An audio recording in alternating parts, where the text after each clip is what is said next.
বন্ধুরা, আপনারা কেমন আছেন? আশা করি ভালো আছেন।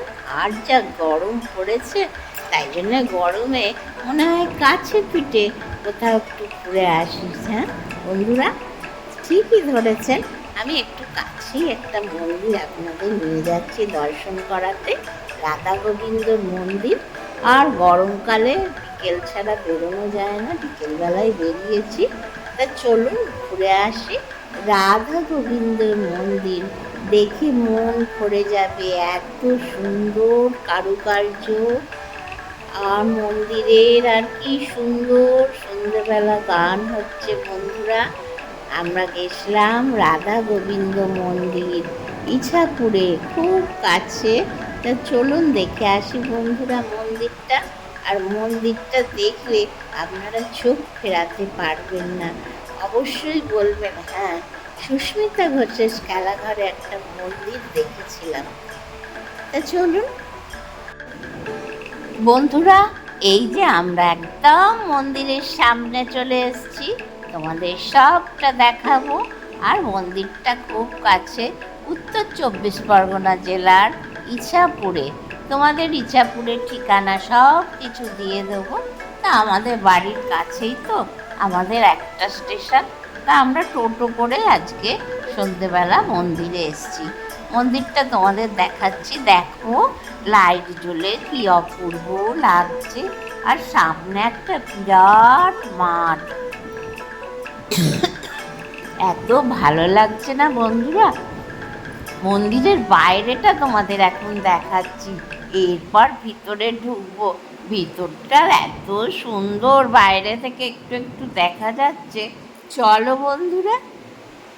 তো বন্ধুরা, বললাম না টোটো করে এসছি, এই যে টোটো থেকে নামলাম আমি আর সোনা। এবার আমরা মন্দির থেকে দেখব। এই দেখো অপূর্ব সুন্দর মন্দিরটা, বাহ কি সুন্দর না লাগছে।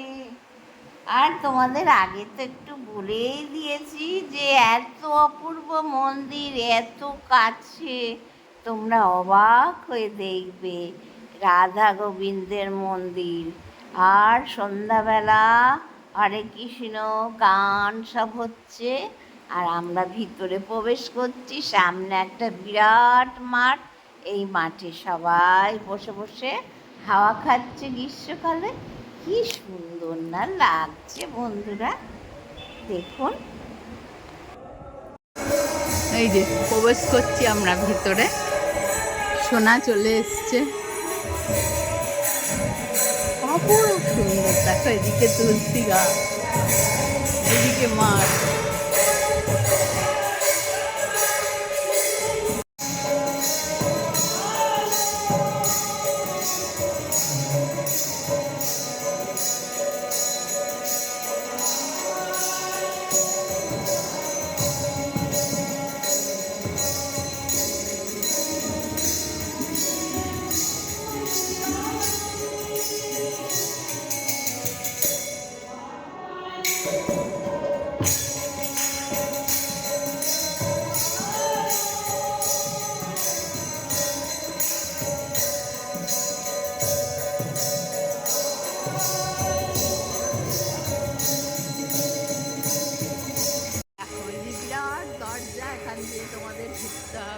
তো বন্ধুরা, এই মন্দির যিনি তৈরি করেছেন মহাদেব বাবু, উনি কিন্তু বসে বসে গান শুনছেন। দেখো মাঝখানে ধুতি পরে।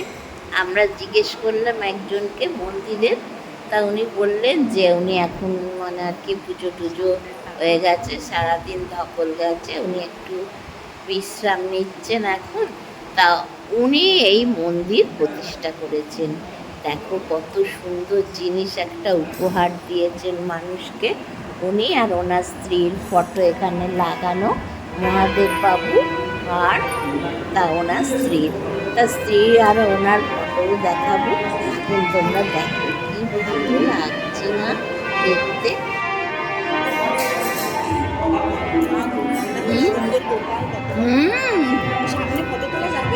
জিজ্ঞেস করো না, ঠাকুরকে ভোগ দেয়। তো বন্ধুরা, এখানে ভোগ রান্নার ঘর রয়েছে। পুরো মন্দিরটা প্রদক্ষিণ করছি আমরা। এখানে ভোগ টোগ রান্না করা হয়, ভদ্রমহিলা দেখাশুনো করেন। মন্দিরটা অপূর্ব সুন্দর, একদম পরিষ্কার পরিচ্ছন্ন। দেখো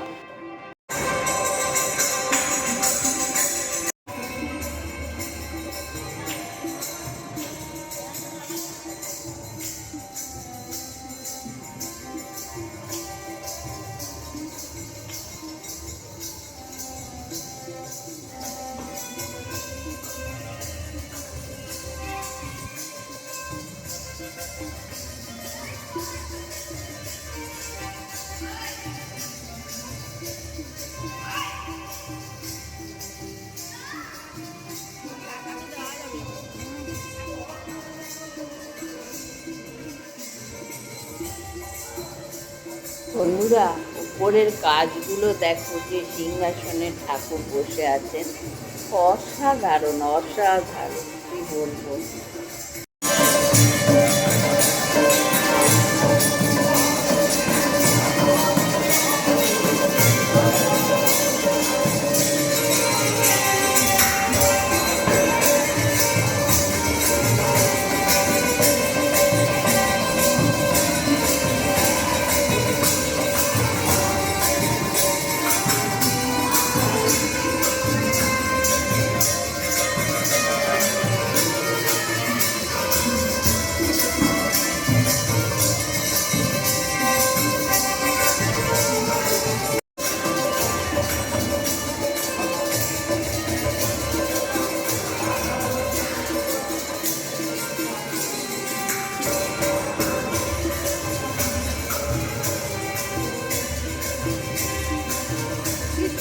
না, মনটা যেন ভরে গেল না।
মন্দিরে থাকেন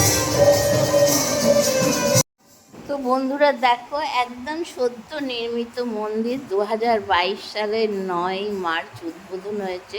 শ্রী মহাদেব বসু ও শ্রী নেহারি বসু ওনার স্ত্রী, ওনারা এই দুজন এই মন্দির নির্মাণ করেন, রাধা গোবিন্দ। সুন্দর লাগছে যে না মন্দিরটা। তা বন্ধুরা, এক কথায় অনবদ্য।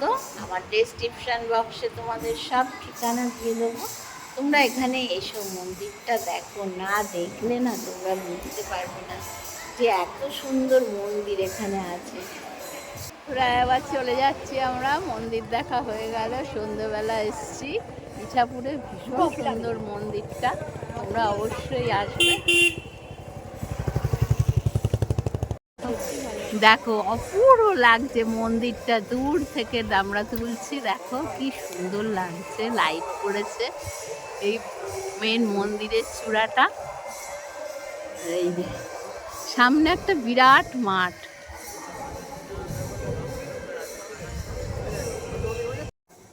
বন্ধুরা, এত অপূর্ব লাগছে, লাইট জেলে তোমাদের চতুর্দিক থেকে দেখাচ্ছি। আর এখানে দোল, রাধা অষ্টমী, জন্মাষ্টমীতে অনুষ্ঠান হয়, ভোগ খাওয়ানো হয়। এই মন্দিরে নিজস্ব জমি বাগান আছে, সেইখানে ভোগ খাওয়ানো হয়। আর এত ভালো লাগছে কি বলবো, মাঠটা এসছি, মাঠটা এত সুন্দর হাওয়া দিচ্ছে, যেতে ইচ্ছে করছে না, তাও তবু যেতে হবে বন্ধুরা। এবার আমরা রওনা দিলাম। এই যে মন্দিরের মাঠ তোমাদের দেখাতে দেখাতে বাগান যাচ্ছি। এইখানে ভোগ খাওয়ানো হয় এই অনুষ্ঠানের দিনে। আর অপূর্ব পরিবেশ, এখানে সুন্দর একটা পুষ্করণী আছে একটু দূরে, সে আমরা চলে যাচ্ছি এইবার টোটো করে। তা বন্ধুরা, আজ এই পর্যন্তই, আবার দেখা হবে পরবর্তী ব্লগে। আর তোমরা যারা যেতে চাও আমার ডেসক্রিপশন বক্সে তোমরা সব কিছু ঠিকানা পেয়ে যাবে। তা এখানে একটা আবার বিয়ে বাড়ি হচ্ছে। তা বন্ধুরা, তাহলে আজকে চলি, তোমরা ভালো থেকো আর আমার ব্লগটা দেখো, তাহলে নিশ্চয়ই ভালো লাগবে। টাটা।